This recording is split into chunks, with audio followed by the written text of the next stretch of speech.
Hello, everybody. Welcome to the Sex and Relationships chapter today. We are going to talk about several different important things today. This is my favorite subject to talk about in psychology because I taught psychology of relationships for over 10 years. Love this stuff. So good. All right. So we're going to talk about natural versus sexual selection, and we'll talk about ideas of cultural shifts in courtship, pluralistic ignorance and loneliness, and sexual disorders being a good part. There are all sorts of good stuff. Now, not all of this in the first video, but maybe in the next one you'll get to some of that other stuff. So let's go ahead and start with some basic concepts. Sexual selection is the concept we need to discuss. Now, I don't know if you remember when we talked about evolutionary psychology. So the evolutionary theory in psychology states that people do things based off of one of two reasons. One, to survive individually. The other is to pass on your genes, meaning to mate and pass on your genes. So one way you can think about this is natural selection would mean, hey, my individual ability to survive. And sexual selection would be my ability to mate and reproduce. Now, one thing we should note with evolutionary theory is that evolutionary theory is pretty heteronormative because it's based off of that general drive to mate and pass on your genes, which does assume male-female copulation and reproduction. So be aware that the things that we're going to be talking about today are pretty heteronormative. So I just want to make sure that everybody's clear about that one. Sexual selection then is the idea that there are certain traits, abilities, behaviors that that would lead you to be able to survive and reproduce, but may not be very good if you actually want to survive individually. So let me say that again. Sexual selection is that there are certain behaviors or traits that will allow you to reproduce and pass on your genes, and that might not necessarily be really good for you in terms of surviving individually. So let's go ahead and watch one example of this. We're going to watch the peacock spider. So in that video, you saw that the spider, the peacock spider, in that case, that was the male peacock spider that would flash a giant, a big, refer to its body, a big, colorful, whatever that is in this back, and dance around. Okay. The purpose of that was to attract a mate, to attract a female to then copulate and theoretically have his genes reproduce later on. Is that a very good idea for natural selection?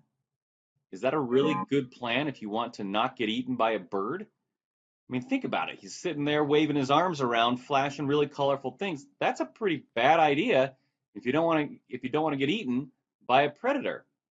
So, when we're talking about sexual selection, we're splitting it into two parts. The first part is intersexual competition. Intersexual selection is what that should say, not intersexual competition. Intersexual selection, meaning that there are certain things that attract members of the opposite sex in order to mate and reproduce. So, for example, in that case, the bigger or more colorful the plumage, I guess if you want to call it plumage, or the better the dance, is more likely to have the male be able to attract a female. Intersexual. Now, inter means between, right? Inter means between. Intra means within. So intersexual means between the sexes, meaning between male and female. So the selection happens between the males and the females. The male behavior or trait leads to selection by the female. That would be intersexual selection. Now, I want you to be able to think, what is an example of a trait or behavior that humans do in order to attract a mate? Okay, now, ideally, you're thinking about something that is a clear example of sexual selection that is not an example of natural selection, meaning it's something that lets you attract a mate, but does not necessarily allow you to survive individually. So, for example, wearing makeup. Wearing makeup is not a very good behavior if you want to avoid being eaten by a tiger, or if you want to use those resources that you're buying makeup with in order to buy food instead. That kind of a thing. When you say something like work out at the gym, that gets a little problematic because, if you're working out and you're buff, you probably have a better time fighting off the tiger. And you might also be more attractive. So that something like that would be both natural as well as sexual selection. Whereas a real intersexual selection behavior or trait would be something that doesn't help you survive. Just like the peacock spider flashing its colorful plumage does not necessarily make it survive. By the way, I know that plumage is for birds, so sorry, I'm not sure what it would be. It's a display thing. Okay, fine. But intersexual selection is only part of sexual selection. The other part is intrasexual competition. Remember, inter is between, intra is within. So inter is between male and female, intra is within the sex. Generally, this is within males. Let's watch this video about Darwin's beetle. So in that video, the beetle, the big long, things, that was not meant for attracting the females. It was meant for getting rid of the other males. So intrasexual competition would be when within a sex, whether it's male or female, it does tend to be male though, you have these traits or behaviors in order to get rid of your competitors for sexual access to mates. That is intrasexual competition. So here is a review question. The two male hippos get into a fight. The survivor will be the one who mates with the female hippo. What is that? That is intrasexual competition. Intra, within the sex, male, right? Two male hippos, they are the ones in competition with each other. That's within their sex, within male. Okay, let's move on to a different concept of mate selection, but this is still part of evolutionary theory. So this is still heteronormative. I want to make sure that we are clear about that. So tell me what you consider your sex to be. Now, so generally in psychology, we distinguish the term sex from gender. Sex would mean the physiological manifestation of sex. So for example, I have an X and a Y chromosome. The Y chromosome is part of my sex, that making me male. Okay, that is separate from ideas of gender identity, which are a different concept we'll talk about later on. So normally when we're talking about your sex, we're talking about physiologically, are you male, female? There are, some people consider themselves to not be either male or female. Sometimes that's because of genetic abnormalities, or somebody is intersex, for example. But the vast majority of the population does still consider themselves either male or female. And notice that we're talking about the sex here, not necessarily even the gender, even though the majority of people consider themselves a specific gender, cisgender. Anyway, that's separate. We'll talk about that later on. All right, fine. Let's keep going. All right, here's the scenario. Imagine you have your significant other, okay? Your significant other, the person you know what a significant other is. All right. Let's say that you saw your significant other holding hands with somebody else. And they're doing that of their own. Now in this case, the holding hands with somebody else, that somebody else has got to be, there's got to be somebody who you consider a rival, okay? So, or you see that somebody kissing someone else who could be a rival, but you know that it's a dare, right? You know that they did it not because they wanted to kiss them, but because they were dared to. So which one would make you more upset? All right. Well, this is a different form of the way this has been asked in other places, in other times. So generally what you find when you ask this question is that the males tend to answer differently than the females. And it's all based off of similar ideas in evolutionary psychology. Let's ask you this question as well. Tell me your relationship status. All right. Just so you know, it's pretty common that at least 2/3 of a class of undergraduates would be single, right? It's pretty common. About 2/3 would be single, with a quarter to a third being in a committed relationship. The joke that I always say is that if you said it's complicated, you're probably single. Now, I don't mean to be glib about that. I'm sorry. I know it gets complicated. I know things are strange. Um, anyway, that's all I'm going to say about that. All right, here we go. Let's move on. So back to mating strategies based off of evolutionary psychology. Now, remember, the entire purpose of this idea of evolutionary psychology is to pass on your genes. All right. So that means that we're normally talking about male-female mating strategies. So this is a heterosexual mating strategy idea. We'll talk just briefly about potential homosexual mating strategies under evolutionary psychology in just a minute. So the way you should think about this is kind of the idea of quantity versus quality. Now, it's a little bit glib, I know, but quantity means that if your goal is to pass on your genes, then males and females are going to be quite different in the way that they would select a mate and the way that they would go about their mating strategy. So specifically, males, theoretically, it would be a better strategy if you would mate with as many women as possible in order to pass on your genes, right? There's really very little investment necessary, at least in the mating aspect of it, that would make it so you couldn't pass on your genes. I don't know if you've ever read those things about what percentage of the population in Europe is related to Genghis Khan, right? Because one of the strategies that he had was he would take a wife, or often that was by sexual violence, right? In the places that he'd conquer, mate, and then have offspring as part of the ideas of his policies of political power, right? Well, this led to him mating with many, many women and therefore having a lot of genetic offspring. All right. If you're female, on the other hand, that is not going to work very well for you. Meaning that if you want to have an offspring, you can only have offspring at the most every 9 months, and that's not even really viable for most women. That's not what's going to happen.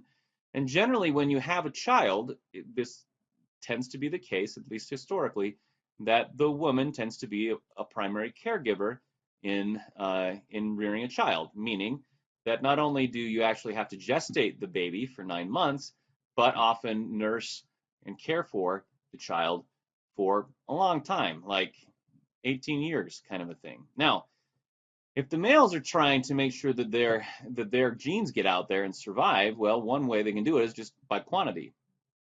The females, on the other hand, if their genes want to survive, it's going to take a lot different approach, and specifically the idea of investment. Females have more investment in their offspring than males do. If nothing else, just by gestation, they have more investment in their offspring than males do. And so therefore, when they're looking for a mate, the strategy would be different. The idea is that males would look for mates who would reproduce and would not get things mixed up. So the differential strategies are these. For males, if the idea is that you want to mate with as many women as possible and make sure that those are your children, you got one big problem, and that is you don't know whether the kid coming out is your kid or some other guy's kid. That is the idea of parental or paternal certainty. Under this idea, males should be more concerned about paternal certainty, or paternity certainty is sometimes called, right? Meaning that they should want to know that the baby that is born is his baby and not some other guy's baby. That means that the selection criteria for finding a mate, now remember this is heteronormative, so he would be looking for a female, would be that she would be able to reproduce, right? So she would be more healthy and able to reproduce, but also that she is not having sex with other men. That means that she would be faithful, at least sexually, to him. That would be a selection criteria. Now, females have different problems, like we talked about. When the baby comes out, you're pretty sure you know that's your baby, right? Not some other woman's baby. Pretty sure that one's yours. So you're not worried about this idea of certainty, right? You're not worried about being the parent of the child. You know that's your kid. But you, if you're female, have to gestate the baby, care for the baby, and therefore you should be looking, if you're looking at a lot more parental investment, meaning that you should look for a mate who would also be invested in the survival of the child. Okay? So what this leads to is the idea under evolutionary psychology that males should be looking for healthy partners who are sexually faithful. Females should also be looking for healthy partners, but who are able to provide parental investment in the form of protection and resources, like money, for example. Now, what this leads to is when you ask a question like, what would make you more jealous, or which one would bother you the most, it depends on how you ask it. So, for example, what they have asked in the past is, if you found out that your partner was in love with another person but hadn't had sex with them, or if your partner had had sex with somebody else but wasn't in love with them, which one would disturb you more? And when you ask this, males are more likely to choose that they would be more disturbed with their partner having sex with somebody else. And females would say that they'd be more concerned about their partner being in love with somebody else. And the idea here is that that males should be concerned about this idea of paternity certainty, whereas females should be concerned about investment, meaning emotional and resource investment to her offspring. Now, to be fair, there are other interpretations of this. So, for example, one is based off the idea of the sexual double standard. So, traditionally, it's often been said things like, oh, you know, boys will be boys, they'll sow their wild oats, right? It's been more acceptable for males to have more promiscuous sexual behaviors. And females, it's not been as acceptable. When you talk about the walk of shame, normally you're not talking about a guy having the walk of shame. You're talking about a girl having a walk of shame, right? The idea is there's this double standard. Depending on your sex, there's a double standard of what the sexual behavior should or shouldn't be. And under that sexual double standard, it would say that men are more likely to just have sex with, you know, other people because, you know, boys will be boys, and females would not do that. Under that interpretation, then, when you ask the question, hey, what's going to make you more jealous? It should make men more jealous when their female partner has sex with another man, because not only is because the idea would be that she would much more likely have an emotional connection to him if she's having sex with him under the sexual double standard, right? So it's based off of a cultural distinction. Now, in real life, we know that both males and females do care about the emotional as well as sexual faithfulness of their partners, depending on their cultural background and their beliefs, right? So, for example, some people do not believe that what's called extradyadic sex, meaning outside of the couple, extradyadic sex is bad, right? But many still do, at least in the United States, okay? And there certainly are cultural differences like the sexual double standard. Let's talk briefly about homosexual mating strategies. So one issue that comes with this is that obviously this is definitely heteronormative.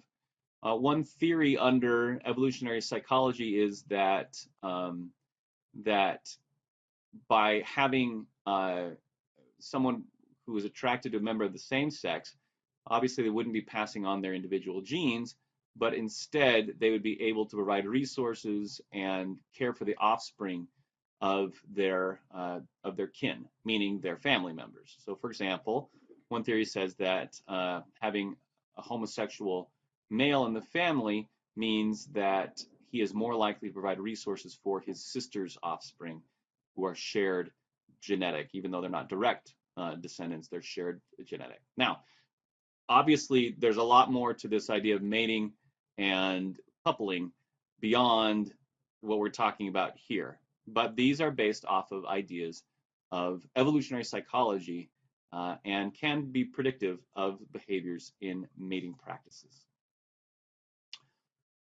Okay, I want you to think about this. I'm not actually going to ask you this question because I don't want you to feel obligated. I promise it would be anonymous, but anyway, you don't have to answer this one.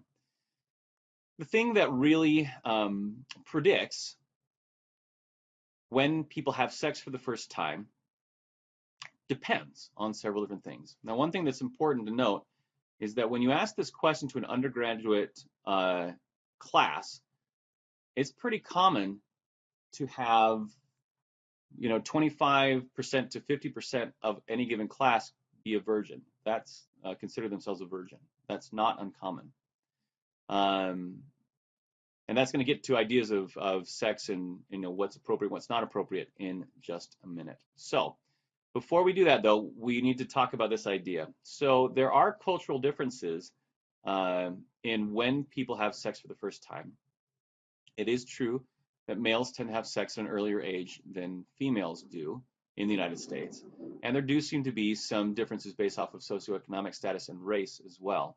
But the biggest predictor about when you're going to have sex the first time is your own attitudes and values, what you feel and believe is appropriate in terms of a sexual relationship, right?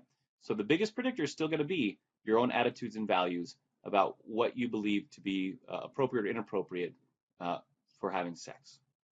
Okay. I want you to think about this and give me an idea. How is dating different now than it was for your grandparents? And we'll talk about the sociocultural theory in just a second. But when we talk about dating, it's a lot different now than it was for my parents and earlier generations.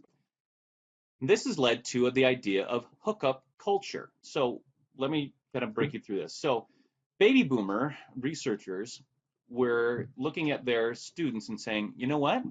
I don't think they're dating the same way we dated. And what that means is that when I was in college, my dad would say, hey, you going on any dates? And I'd be like, not really, just kind of hanging out with people. And he's like, oh, and in my day, I would like go out with 3 different girls on the same day. Because the word dating means something different for him than it does for me and for future generations. In the past, in the United States anyway, and this does depend on the culture that you're coming from, your subculture, etc. In the past, in the United States, people would go on dates to get to know each other.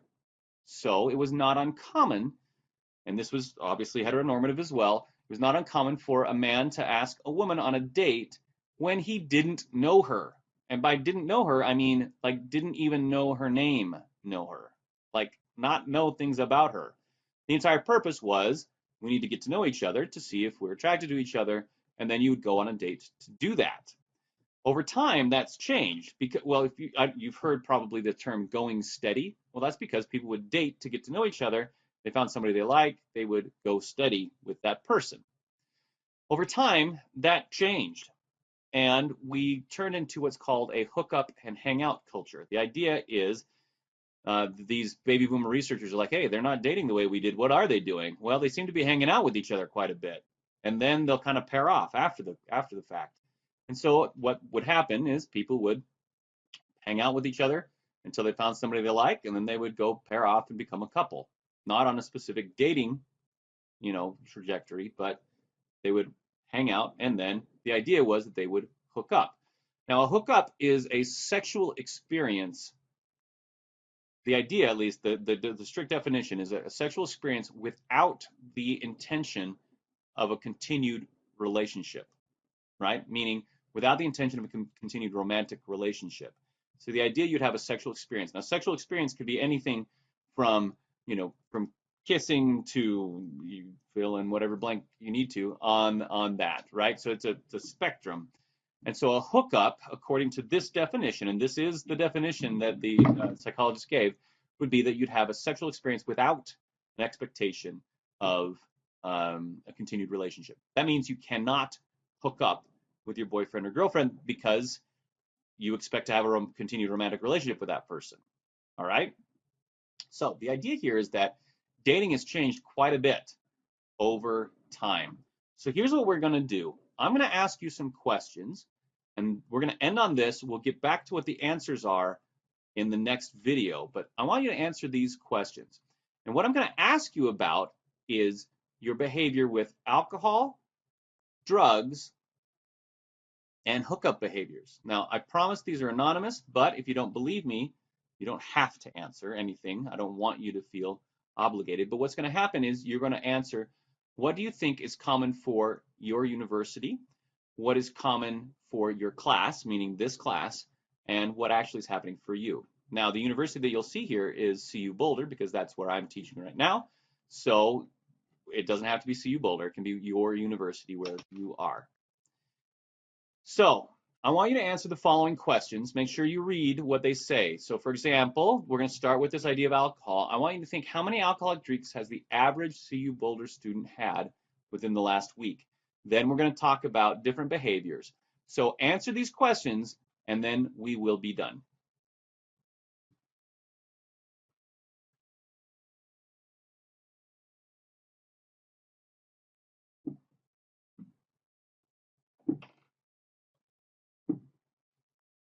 Okay.